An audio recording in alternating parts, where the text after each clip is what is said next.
Abusiafo me mamunyina akwaba e de ba Dicta's kitchen. Ene ne aye ba be a special green sauce and aye ba be. Me sha se no me je na ma wo nwatwitwa ne kama me akakedura me twitwa wa ha me garlic wa ha me natural spice eso wa ha ye de ni nyina beka ho ana ye de monko eso beka ho an ye wo ye green bell pepper eno nso e wa ha na ye wo ye maple eno nso e wa ha e very green ye wo ye spring onion enso wa ha ye de ye nchene e beka ho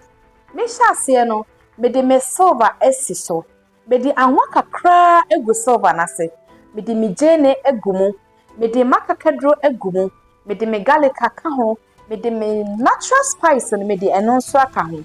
ye ba be chimu kakra ama abrowne wo ma ne nhye ma wani enko ho enyi wonsa enfre ho na wa chimua na eho na browne kakra na wa ma na jo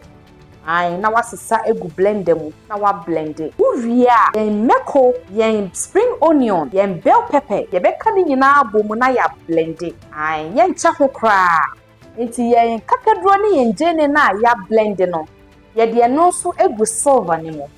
ye be chibu kakra bi be 5 minutes na fe ye de green na aka ho enti eno na wo hwe me de me jene na egu mu me chimu kakra bi me de me meko na ama blend no me de ni nyina aka ho ai simple na so de eno na me chimu yo